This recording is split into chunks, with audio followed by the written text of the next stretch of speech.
तो अब तक हमने एनसीईआरटी 8th क्लास की।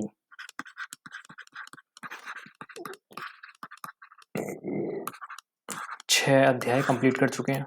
अब हम पढ़ेंगे 7वां अध्याय, देशी जनता और को सभ्य बनाना और राष्ट्र को शिक्षित करना। देशी जनता, भारत के लोग। अब अंग्रेज को लगता था कि भारत की जो शिक्षा है, जो संस्कृति है, वो सभ्य नहीं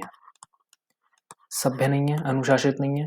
तो वो शिक्षा के माध्यम से सभ्य बनाना चाहते थे। ठीक है, पहले के अध्यायों में आप देख चुके हैं कि ब्रिटिश शासन के कारण यहाँ के राजाओं और नवाबों, किसानों और आदिवासियों पर किस किस तरह के प्रभाव पड़े थे। इस अध्याय में हम यह समझने का प्रयास करेंगे कि इन चीज़ों से विद्यार्थियों के जीवन पर क्या असर पड़े। विद्यार्थियों के जीवन को समझना इसलिए जरूरी है क्योंकि भारत में अंग्रेज केवल भू क्षेत्र पर विजय और आय पर नियंत्रण ही नहीं चाहते थे। उन्हें लगता था कि उनका एक सांस्कृतिक मिशन भी है। वे मानते थे कि उन्हें देशी समाज को सभ्य बनाना है और उनके रीति रिवाजों और मूल्य मान्यताओं को बदलना है। ठीक है, इसलिए इसके लिए कौन से बदलाव लाए जाने थे? भारतीयों को शिक्षित, सभ्य और अंग्रेजों की सोच के मुताबिक अच्छी प्रजा बनाने के लिए कौन से कदम उठाए जाने थे? अंग्रेजों के पास भी इन सवालों के लिए कोई बने बनाए जवाब नहीं थे। इन सवालों पर कई दशक तक बहस चलती रही। भाषाविद एक ऐसा व्यक्ति जो कई भाषाओं का जानकार या विद्यार्थी होता है, उसे क्या कहते हैं? उसे क्या कहते हैं? भाषाविद। अंग्रेज शिक्षा को किस तरह देखते थे? आइए सबसे पहले इस बात पर ध्यान दें कि शिक्षा के क्षेत्र में अंग्रेज क्या सोच रहे थे और शिक्षा के जो विचार हमें आज सहज सामान्य दिखाई देते हैं, वे पिछले 200 सालों में किस तरह विकसित हुए। इस पड़ताल के दौरान हम इस पर बात पर विचार करेंगे कि भारतीयों ने ब्रिटिश विचारों पर कैसी प्रतिक्रिया दी और इस बारे में अंग्रेजों के विचार किस तरह विकसित हुए कि भारतीयों को कैसे पढ़ाया जाएगा। ठीक, ये दो महाशय बैठे हैं। विलियम जोन्स फारसी भाषा सीख रहे हैं। विलियम जोन्स को बहुत वो था शौक फारसी भाषा सीखने का, संस्कृत वगैरह ये सब सीखने का, दूसरी भाषाएं सीखने का, बल्कि काफी अंग्रेजों को शौक था। प्राच्यवाद की परंपरा। सन 1783 में विलियम जोन्स नाम के एक सज्जन कलकत्ता आए। उन्हें ईस्ट इंडिया कंपनी द्वारा स्थापित किए गए सुप्रीम कोर्ट में जूनियर जज के पद पर तैनात किया गया था। कानून का माहिर होने के साथ साथ जोन्स एक भाषाविद भी थे। उन्होंने ऑक्सफोर्ड में ग्रीक और लैटिन का अध्ययन किया था। वे फ्रेंच और अंग्रेजी जानते थे। अपने एक दोस्त से अरबी सीखने के अलावा फारसी भी सीख चुके थे। कलकत्ता में आने के बाद वे रोजाना घंटों संस्कृत विद्वानों के साथ बैठकर उनसे संस्कृत की बारीकियां, उनकी व्याकरण और संस्कृत काव्यों का अध्ययन करने लगे थे। कुछ ही समय में उन्होंने कानून, दर्शन, धर्म, राजनीति, नैतिकता, अंकगणित, चिकित्सा विज्ञान, अन्य विज्ञानों की प्राचीन भारतीय पुस्तकों का अध्ययन शुरू कर दिया। जोन्स ने पाया कि उस समय कलकत्ता में तैनात बहुत सारे अंग्रेज अफसर भी उनके जैसी दिलचस्पियां रखते थे। हेनरी टॉमस कोलबर्ग, नेथेनियल हॉलहेड भी भारतीय भाषाएं सीखकर संस्कृत व फारसी रचनाओं का अंग्रेजी में अनुवाद कर रहे थे। वहाँ के संस्कृत के जितने भी वो थे ग्रंथ वगैरह, तो पहले जितने भी वेद ग्रंथ और ये सब थे उनका अंग्रेजी में अनुवाद करते थे। उस टाइम के फारसी में जितने भी ग्रंथ होते थे वो उस भाषा को सीख लेते थे, उसकी व्याकरण वगैरह सब सीख लेते थे। फिर उस भाषा के जितने भी ग्रंथ थे, वेद थे, सबको अंग्रेजी में अनुवाद कर दिया करते थे। प्राचीन भारतीय विरासत को समझने के प्रयास में लगे हुए थे। इन लोगों के साथ मिलकर जोन्स ने एशियाटिक सोसाइटी ऑफ बंगाल का गठन किया। एशियाटिक रिसर्च नामक शोध पत्रिका का प्रकाशन शुरू किया। अब एशियाटिक, एक तो एशियाटिक क्या सोसाइटी का गठन किसने किया? जोन्स ने। ठीक, दूसरा एशियाटिक रिसर्च नामक शोध पत्रिका का भी प्रकाशन शुरू कर दिया था। जोन्स कोलबर्ग भारत के प्रति एक खास तरह का रवैया रखते थे। वे भारत और पश्चिम दोनों की प्राचीन संस्कृतियों के प्रति गहरा आदर भाव रखते थे। उनका मानना था कि भारतीय सभ्यता प्राचीन काल में अपने वैभव के शिखर पर थी परंतु बाद में उसका पतन होता चला गया। उनकी राय में भारत को समझने के लिए प्राचीन काल में लिखे गए यहाँ के पवित्र और कानूनी ग्रंथों को योग खोजना व समझना बहुत जरूरी था। क्या था? पवित्र ग्रंथ और कानूनी ग्रंथों को खोजना और समझना बहुत जरूरी था। उनका मानना था कि हिंदुओं और मुसलमानों के असली विचारों व कानून को इन्हीं रचनाओं के जरिए समझा जा सकता है और इन रचनाओं के पुनः अध्ययन से ही भारत के भावी विकास का आधार पैदा हो सकता है। ठीक है, इस तरह जोन्स और कॉलबुर्ग दोनों ही प्राचीन ग्रंथों को ढूंढने, उनकी व्याख्या करने, अनुवाद करने और ज्यादा से ज्यादा लोगों तक अपने नतीजे पहुंचाने में जुट गए। उन्हें विश्वास था कि यह परियोजना न केवल अंग्रेजों को भारतीय संस्कृत से सीखने में मदद देगी, बल्कि भारतीयों को भी अपनी विरासत को दोबारा अपनाने और अतीत के लुप्त वैभव को समझने में मदद देगी। इस प्रक्रिया में अंग्रेज भारतीय संस्कृत के अभिभावक और मालिक दोनों ही भूमिकाएं निभा रहे थे। ठीक, इन प्रयासों और विचारों से प्रभावित होकर कंपनी के बहुत सारे अधिकारियों ने दलील दी कि अंग्रेजों को पश्चिमी ज्ञान की बजाय भारतीय ज्ञान को ही प्रोत्साहन देना चाहिए। वे चाहते थे कि प्राचीन भारतीय ग्रंथों के अध्ययन को प्रोत्साहित करने और संस्कृत व फारसी साहित्य व काव्य पढ़ाने के लिए संस्थानों की स्थापना की जाए। इन अधिकारियों का ये मानना था कि हिंदुओं और मुसलमानों को वही पढ़ाया जाना चाहिए जिससे वे पहले ही परिचित हैं और जिसे वे आदर और महत्व देते हैं। उन्हें अनजाने विषयों की शिक्षा नहीं दी जाए। इन अफसरों की राय में केवल तभी अंग्रेज देशी जनता का दिल जीत सकते हैं, केवल तभी अजनबी शासक अपनी प्रजा से आदर की उम्मीद कर सकते हैं।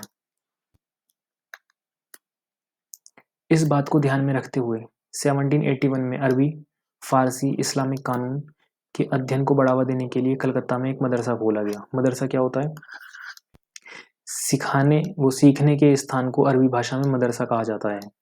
यह किसी भी तरह का स्कूल या कॉलेज या कोई भी संस्थान हो सकता है। ठीक है, चित्र 3 वॉरेन हेस्टिंग्स का स्मारक है। ये रिचर्ड वेस्ट मैकॉट 1830 अब कलकत्ता स्थित विक्टोरिया मेमोरियल में है। इस तस्वीर से पता चलता है कि भारत में ब्रिटिश सत्ता के बारे में प्राच्यवादी किस तरह सोचते थे। यहाँ आप देख सकते हैं कि सबसे ऊपर हेस्टिंग्स की भव्य प्रतिमा है जो प्राच्यवादियों के लिए भारी समर्थक थे। इसके एक तरफ पंडित, दूसरी तरफ नीचे बैठा हुआ मुंशी दिखाई दे रहा है। ये मुंशी और एक तरफ पंडित। हेस्टिंग्स तथा अन्य प्राच्यवादी भारतीय विद्वानों से विभिन्न भारतीय भाषाएं सीखना चाहते थे जिन्हें वह कई बार केवल बोलियां समझते और वर्नाकुलर का नाम देते थे। स्थानीय रीति रिवाजों और कानूनों के बारे में जानना चाहते थे, प्राचीन ग्रंथों के अनुवाद और व्याख्या में मदद चाहते थे। हेस्टिंग्स ने पहल करके कलकत्ता मदरसे की स्थापना की और उनका विश्वास था कि यहाँ के प्राचीन रीति रिवाज और यहाँ की ज्ञान संपदा ही भारत में ब्रिटिश शासन के आधार होने चाहिए। ठीक है, 1791 में बनारस में हिंदू कॉलेज की स्थापना की गई ताकि वहां प्राचीन संस्कृत ग्रंथों की शिक्षा दी जा सके और देश का शासन चलाने में मदद मिले।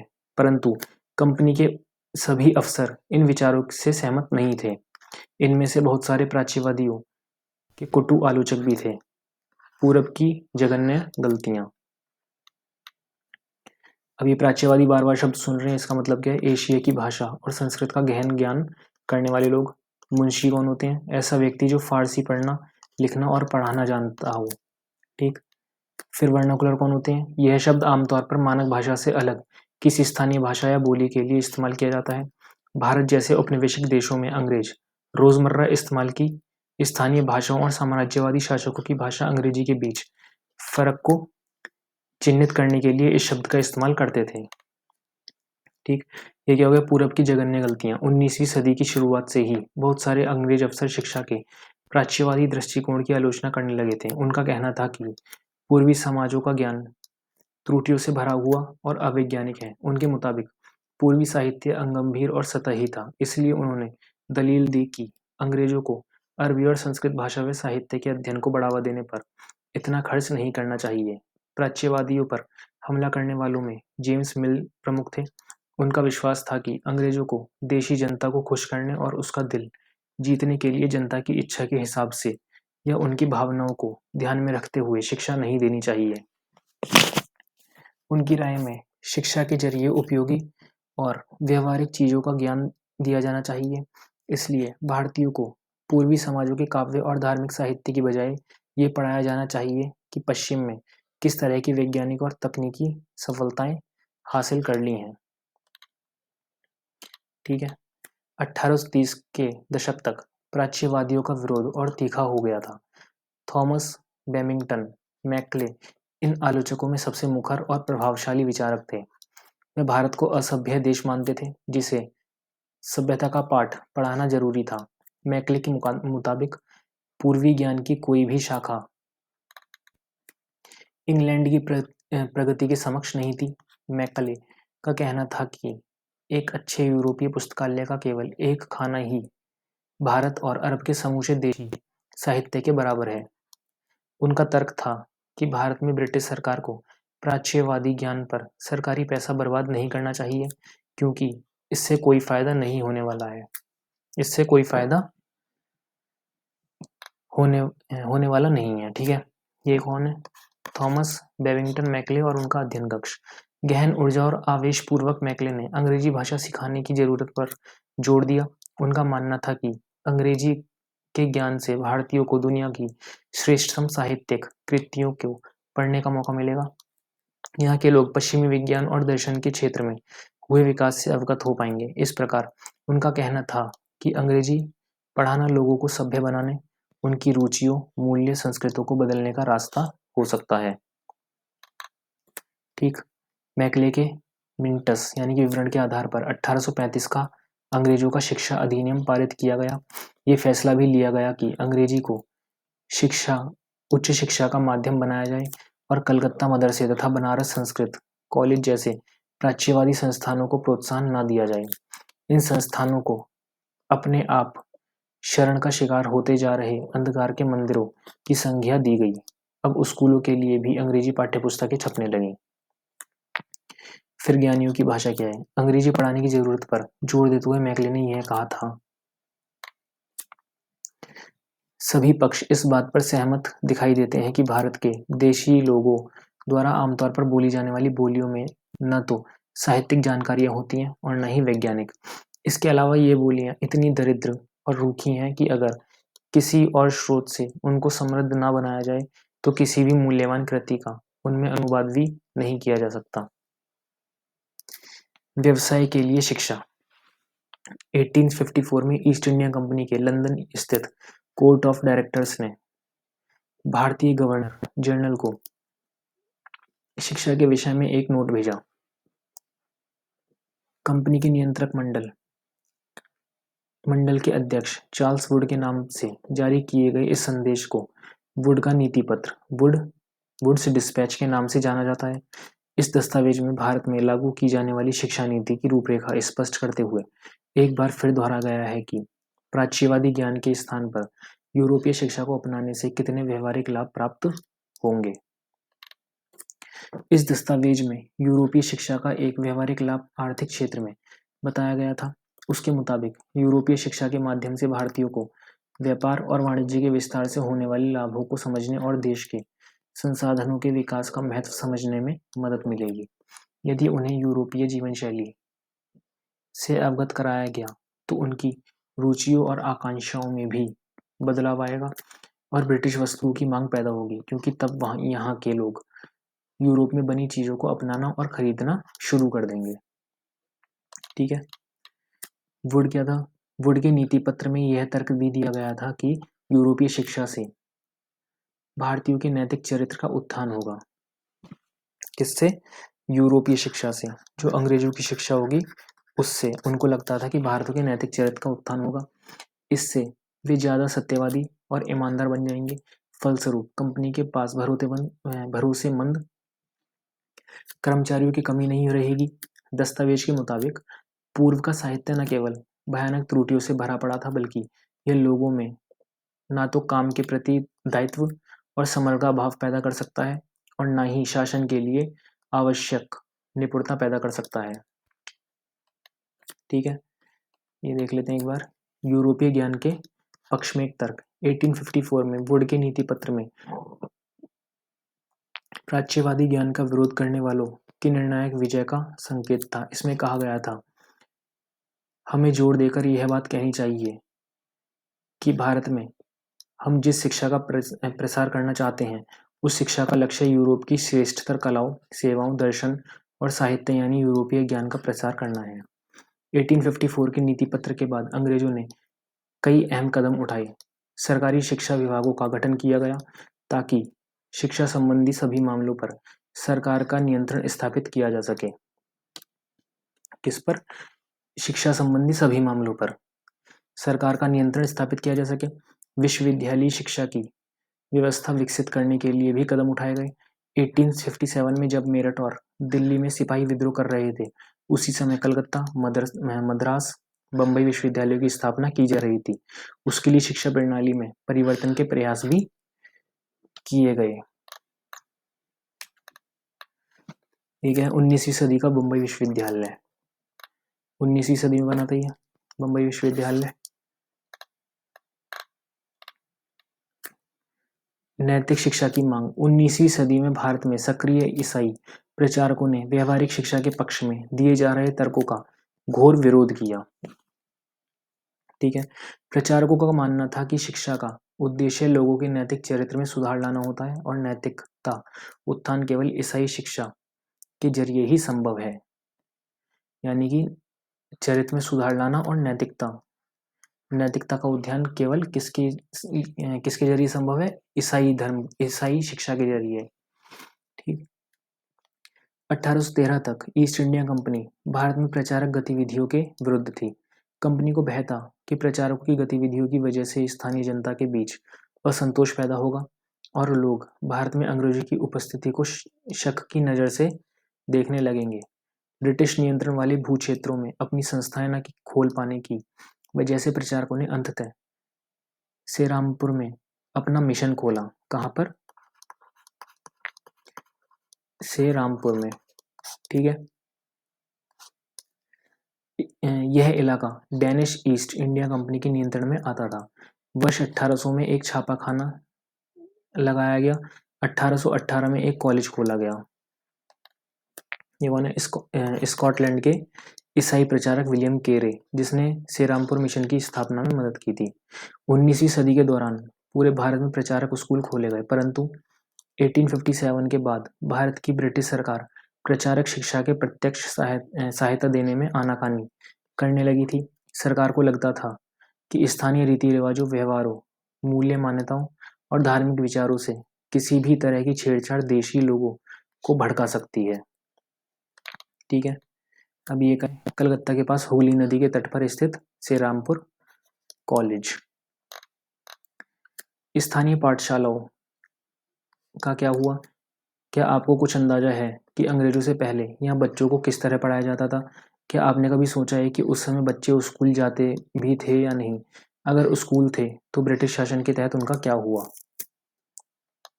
ये क्या है? एक ग्रामीण पाठशाला है। यहाँ सभी जमीन पर बैठकर पढ़ रहे हैं और सभी छोटे बड़े सभी बच्चे एक साथ बैठ के पढ़ रहे हैं। विलियम एडम की रिपोर्ट के अनुसार क्या था? 1830 के दशक में स्कॉटलैंड से आए ईसाई प्रचारक विलियम एडम ने बंगाल और बिहार के जिलों का दौरा किया। कंपनी ने उन्हें देशी स्कूलों में शिक्षा की प्रगति पर रिपोर्ट तैयार करने का जिम्मा सौंपा था। एडम ने जो रिपोर्ट तैयार की वह दिलचस्प थी। एडम ने पाया कि बंगाल और बिहार में 1 लाख से ज़्यादा पाठशालाएं हैं। ये बहुत छोटे छोटे केंद्र थे जिनमें आमतौर पर 20 से ज़्यादा विद्यार्थी नहीं होते थे। फिर भी इन पाठशालाओं में पढ़ने वाले बच्चों की कुल संख्या काफ़ी बड़ी, यानी 20 लाख से भी ज़्यादा थी।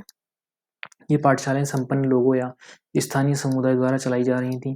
कई पाठशालाएं स्वयं गुरु द्वारा प्रारंभ की गई थीं। शिक्षा का तरीका काफ़ी लचीला था। आप जिन चीज़ों की स्कूलों से उम्मीद करते हैं, उनमें से कुछ चीज़ें उस समय की पाठशालाओं में मौजूद थीं। बच्चों की फीस निश्चित नहीं थी। छपी हुई किताबें नहीं होती थी। पाठशाला की इमारत अलग से नहीं बनाई जाती थी। बेंच और कुर्सियां नहीं होती थी। ब्लैक बोर्ड नहीं होते थे। अलग से कक्षाएं लेने बच्चों की हाजिरी लेने का कोई इंतजाम नहीं होता था। सालाना इम्तिहान, नियमित समय सारणी जैसी कोई भी व्यवस्था नहीं थी।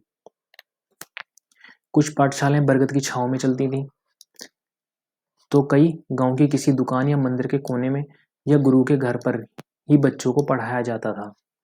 बच्चों की फीस उनके माँ बाप की आमदनी से तय होती थी। जो अमीर होता था उसकी ज़्यादा कैसे होती थी, अमीर जो होता था उसकी ज़्यादा थी और जो गरीब होता था उसकी फीस कम होती थी। इसमें देखें, अमीरों को ज़्यादा और गरीबों को कम फीस देनी पड़ती थी। शिक्षा मौखिक होती थी। क्या पढ़ाना है, यह बात विद्यार्थियों की ज़रूरतों को देखते हुए गुरु ही तय करते थे। विद्यार्थियों को अलग कक्षाओं में नहीं बिठाया जाता था। सभी एक जगह एक साथ बैठते थे।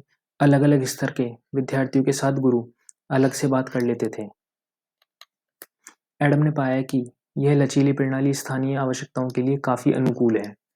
उदाहरण के लिए, फसलों की कटाई के समय कक्षाएं बंद हो जाती थीं, क्योंकि उस समय गांव के बच्चे प्राय खेतों में काम करने चले जाते थे। कटाई और अनाज निकल जाने के बाद पाठशाला दोबारा शुरू हो जाती थी। इसका परिणाम यह था कि साधारण काश्तकारों के बच्चे भी पढ़ाई कर सकते थे। ठीक। नई दिनचर्या, नए नियम। 19वीं सदी के मध्य तक कंपनी का ध्यान मुख्य रूप से उच्च शिक्षा पर था। इसलिए कंपनी ने स्थानीय पाठशालाओं के कामकाज में कभी ज़्यादा दखल नहीं दिया। क्या नहीं करा? ज़्यादा दखल नहीं दिया। 1854 के बाद कंपनी ने देशी शिक्षा व्यवस्था में सुधार लाने का फैसला लिया। कंपनी का मानना था कि इसके लिए मौजूदा व्यवस्था के भीतर ही बदलाव किए जा सकते हैं। कंपनी एक नई दिनचर्या, नए नियमों और नियमित निरीक्षणों के जरिए पाठशालाओं को और व्यवस्थित करना चाहती थी। इसके लिए क्या किया जा सकता था? कंपनी ने क्या कदम उठाए? सबसे पहले तो कंपनी ने बहुत सारे पंडितों को सरकारी नौकरी पर रख लिया। इनमें से प्रत्येक पंडित को 4-5 स्कूलों को देखरेख का जिम्मा सौंप दिया था। पंडितों का काम पाठशालाओं का दौरा करना और वहां अध्यापन की स्थितियों में सुधार लाना था। ठीक। प्रत्येक गुरु को निर्देश दिया गया कि वे समय समय पर अपने स्कूल के बारे में रिपोर्ट भेजें और कक्षाओं को नियमित समय सारणी के अनुसार पढ़ाएं। अब अध्यापन पाठ्य पुस्तकों पर आधारित होगा और विद्यार्थी की प्रगति को मापने के लिए वार्षिक परीक्षाओं की रूपरेखा तैयार की जाने लगी। विद्यार्थियों से कहा गया कि वे नियमित रूप से शुल्क दें, नियमित रूप से कक्षा में आएं, तय सीट पर बैठें और अनुशासन के नियमों का पालन करें। नए नियमों पर चलने वाली पाठशालाओं को सरकारी अनुदान मिलने लगे। जो पाठशालाएं नई व्यवस्था के भीतर काम करने को तैयार नहीं थीं, उन्हें कोई सरकारी सहायता नहीं दी जाती थी। जिन गुरुओं ने सरकारी निर्देशों का पालन करने के बजाय अपनी स्वतंत्रता बनाए रखी, वे सरकारी सहायता प्राप्त और नियमों से चलने वाली पाठशालाओं के सामने कमजोर पड़ने लग गए थे। ठीक। नए नियमों और दिनचर्या का एक और भी नतीजा हुआ। पहले वाली व्यवस्था में गरीब किसानों के बच्चे भी पाठशालाओं में जा सकते थे, क्योंकि पाठशालाओं की समय सारणी काफी लचीली होती थी। नई व्यवस्था के अनुशासन की मांग थी। बच्चे नियमित रूप से स्कूल आए। अब कटाई के मौसम में भी बच्चों का स्कूल में आना जरूरी था, जबकि उस समय गरीब घरों के बच्चे खेतों में काम करने जाया करते थे। अगर कोई बच्चा स्कूल नहीं आ पाता था तो उसे अनुशासनहीनता माना जाता था, यानी बच्चा पढ़ना लिखना ही नहीं चाहता, ये माना जाता था। फिर आ जाते हैं अरविंदो घोष ने 15 जनवरी 1908 को बॉम्बे यानी कि मुंबई में अपने एक संभाषण में राष्ट्रीय शिक्षा पर बोलते हुए कहा कि इसका लक्ष्य छात्रों में राष्ट्रीयता का भाव जागृत करना है। इसके लिए अपने पूर्वजों के साहसिक कार्यों पर गहराई से चिंतन करना आवश्यक होगा। शिक्षा को मातृभाषा में होना चाहिए ताकि ये अधिक से अधिक लोगों तक पहुंच सके। अरविंदो ने इस बात पर भी बल दिया, यद्यपि छात्रों को अपने मूल के साथ जुड़े रहना चाहिए, फिर भी उनको आधुनिक वैज्ञानिक आविष्कारों तथा लोकप्रिय शासन व्यवस्था के संदर्भ में पश्चिमी देशों के अनुभव का भी भरपूर लाभ उठाना चाहिए। ठीक। इसके अतिरिक्त छात्रों को कोई हस्तकला भी सीखनी चाहिए ताकि वे स्कूल छोड़ने पर यथासंभव रोजगार पा सकें। अब राष्ट्रीय शिक्षा की कार्यसूची क्या थी? केवल अंग्रेज अफसर ही भारत में शिक्षा के बारे में नहीं सोच रहे थे। 19वीं सदी की शुरुआत से ही भारत के विभिन्न भागों में बहुत सारे विचारक शिक्षा के व्यापक प्रसार की जरूरत पर जोर देने लगे थे। यूरोप में आ रहे बदलावों से प्रभावित कुछ भारतीयों का मानना था कि पश्चिमी शिक्षा भारत का आधुनिकीकरण कर सकती है। उन्होंने अंग्रेजों से आह्वान किया कि वे नए स्कूल, कॉलेज और विश्वविद्यालय खोलें, शिक्षा पर ज्यादा पैसा खर्च करें। इस दिशा में कुछ प्रयासों के बारे में आप अध्याय 9 में पढ़ेंगे, परंतु बहुत सारे भारतीय पश्चिमी शिक्षा के विरुद्ध थे।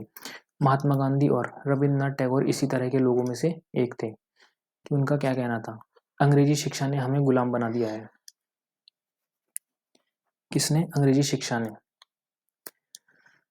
महात्मा गांधी का कहना था कि औपनिवेशिक शिक्षा ने भारतीयों के मस्तिष्क में हीनता का बोध पैदा कर दिया है। इसके प्रभाव में आकर यहाँ के लोग पश्चिमी सभ्यता को श्रेष्ठतर मानने लगे हैं। अपनी संस्कृत के प्रति उनका गौरव भाव नष्ट हो गया है। महात्मा गांधी ने कहा, इस शिक्षा में विष भरा है, ये पापपूर्ण है, इसने भारतीयों को उदास बना दिया है, इसने लोगों पर प्रभाव डाला है। उनके मुताबिक पश्चिम से अभिभूत, पश्चिम से आने वाली हर चीज की प्रशंसा करने वाले इन संस्थानों में पढ़ने वाले भारतीय ब्रिटिश शासन को पसंद करने लगे थे। महात्मा गांधी एक ऐसी शिक्षा के पक्षधर थे जो भारतीयों के भीतर प्रतिष्ठा और स्वाभिमान का भाव पुनर्जीवित करे। राष्ट्रीय आंदोलन के दौरान उन्होंने विद्यार्थियों से आह्वान किया कि वे शिक्षा संस्थानों को छोड़ दें और अंग्रेजों को बताएं कि अब वे गुलाम बने रहने के लिए तैयार नहीं हैं। महात्मा गांधी की दृढ़ मान्यता थी कि शिक्षा केवल भारतीय भाषाओं में ही दी जानी चाहिए। उनके मुताबिक अंग्रेजी में दी जा रही शिक्षा भारतीयों को अपाहिज बना देती है। उसने उन्हें अपने सामाजिक परिवेश से काट दिया है, उन्हें अपनी ही भूमि पर अजनबी बना दिया है। उनकी राय में विदेशी भाषा बोलने वाले, स्थानीय संस्कृति से घृणा करने वाले अंग्रेजी शिक्षित भारतीय अपनी जनता से जुड़ने के तौर तरीके भूल चुके हैं। गांधी जी के अनुसार जितने भी अंग्रेजी शिक्षा पढ़ रहे थे, अंग्रेजी शिक्षित भारतीय जो थे, वो क्या थे? अपनी संस्कृति भूल रहे थे, अपने तौर तरीके भूल चुके थे और संस्कृति को, भारतीय संस्कृति से धीरे धीरे दूर हो रहे थे। ठीक। महात्मा गांधी और कस्तूरबा गांधी शांति निकेतन में रविन्द्रनाथ टैगोर लड़कियों की एक टोली के साथ बैठे 1940 में। महात्मा गांधी का कहना था, पश्चिमी शिक्षा मौखिक ज्ञान की बजाय केवल पढ़ने और लिखने पर केंद्रित है। उसमें पाठ्य पुस्तकों पर तो जोर दिया जाता है, लेकिन जीवन अनुभवों और व्यवहारिक ज्ञान की अपेक्षा की जाती है। गांधी का तर्क था कि शिक्षा से व्यक्ति का दिमाग और आत्मा विकसित होनी चाहिए। उनकी राय में केवल साक्षरता यानी पढ़ने और लिखने की क्षमता पा लेना ही शिक्षा नहीं होती।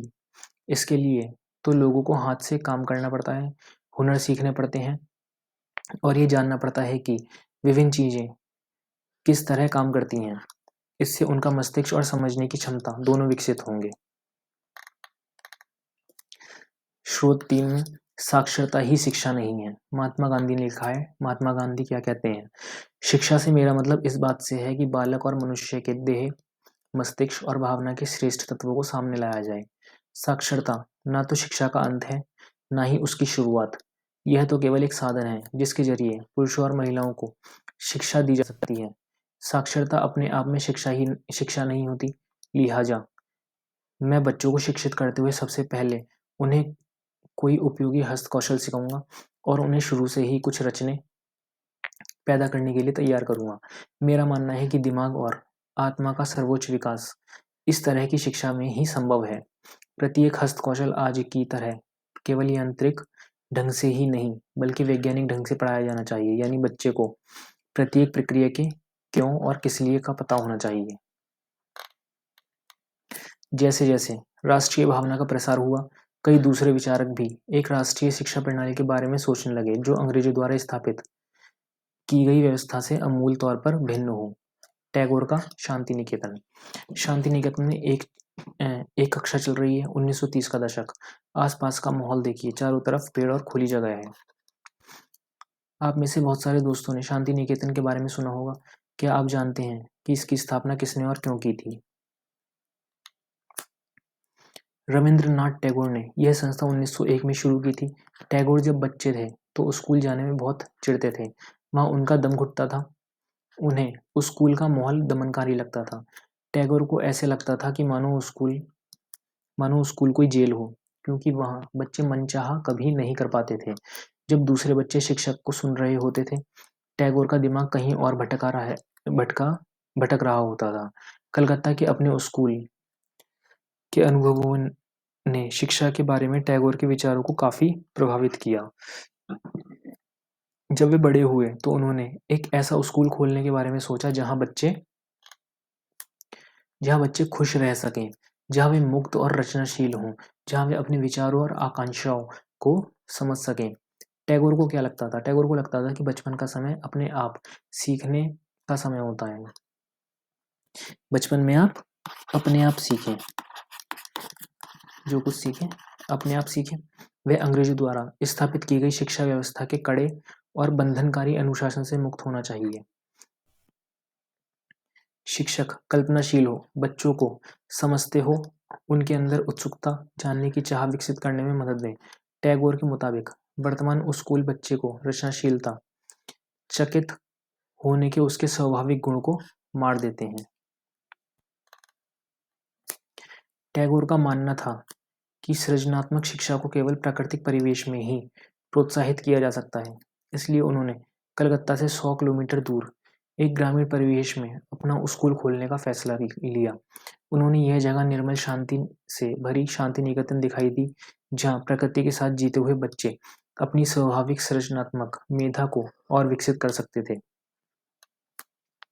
बहुत सारे मामलों में टैगोर और महात्मा गांधी शिक्षा के बारे में कमोवेश एक जैसी राय देखते थे, लेकिन दोनों के बीच फर्क भी थे। गांधी जी पश्चिमी सभ्यता और मशीनों व प्रौद्योगिकी की उपासना के कट्टर आलोचक थे।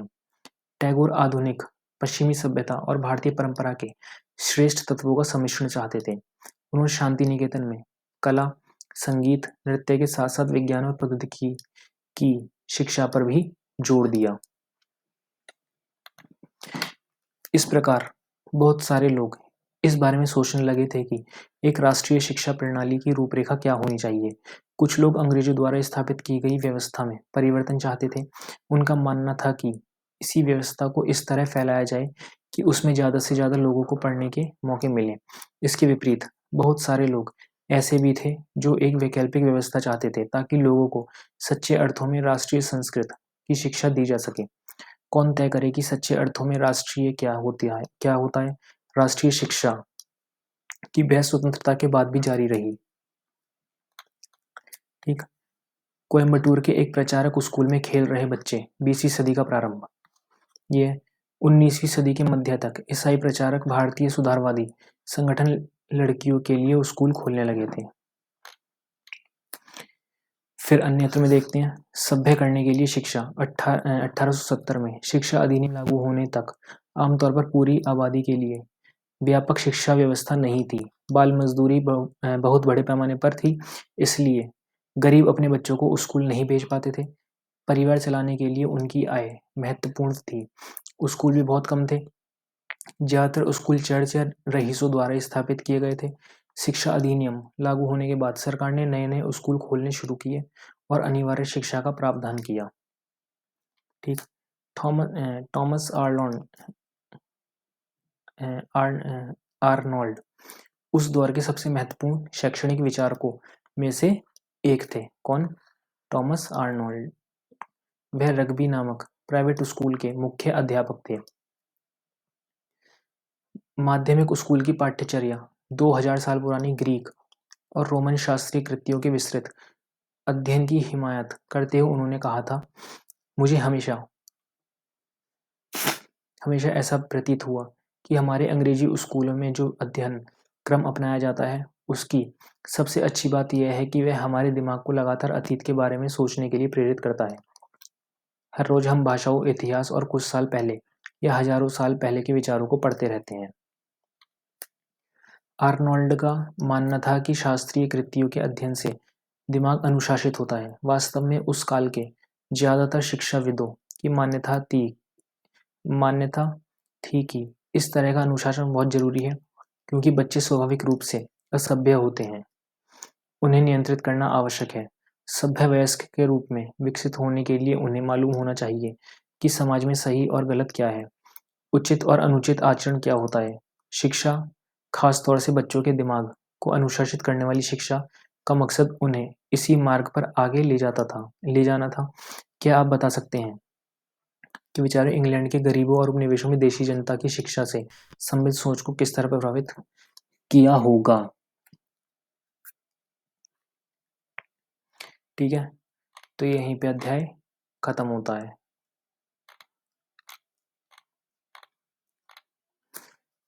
चलिए, तो अब मिलेंगे अगले अध्याय में। इस अध्याय को यहीं पे समाप्त करते हैं। अगर पसंद आ रहा हो तो लाइक करें, कमेंट में बताएं और सब्सक्राइब करें और शेयर अवश्य करें अपने दोस्तों के साथ, जिसके लिए आपका थैंक यू।